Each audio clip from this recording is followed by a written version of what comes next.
yan, nakatutok tayo dito lamang sa PGT Exclusives! Huwag niyong kalimutang gamitin ang official hashtag natin for today. Kasama niyo pa rin, Lorraine Galvez!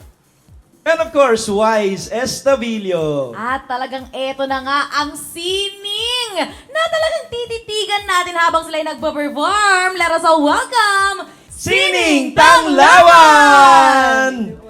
Wow! Grabe na kayo. Congratulations una sa lahat, di ba? Pero nagpakita kayo ng something grand sa ating mga judges.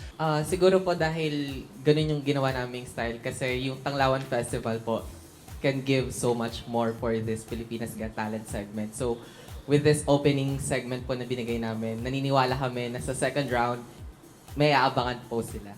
So, yun ang kailangan nating abangan sa inyo, di ba? Pero kanina kasi, habang nagbibigay ng komento ang ating mga judges, ano yung mga tumatakbo sa isipan ninyo? Kinakabahan po kasi what if po hindi po kami makapasok sa susunod na round po.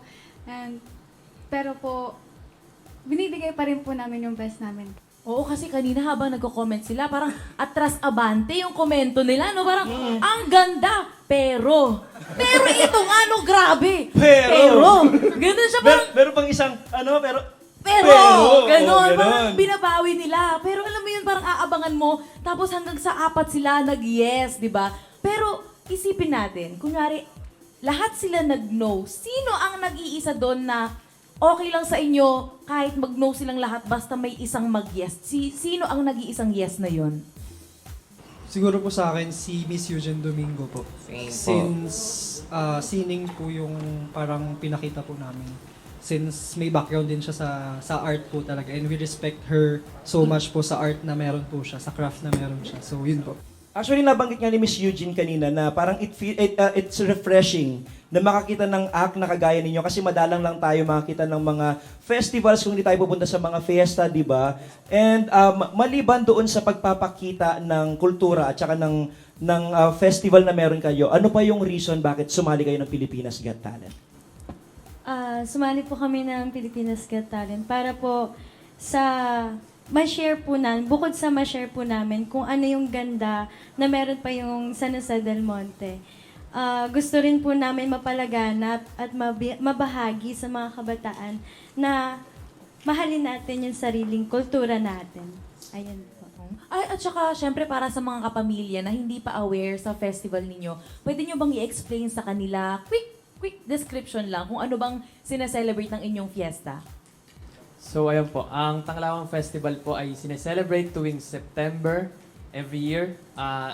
Ang Tanglawan Festival po ay tungkol sa maningning at makulay na pagdiriwang ng festival po ng lungsod ng San Jose del Monte. At ito po ay nagmula sa ilaw or sa lampara na naging tanglaw po ng lungsod upang maging the rising city po ng ating bayan.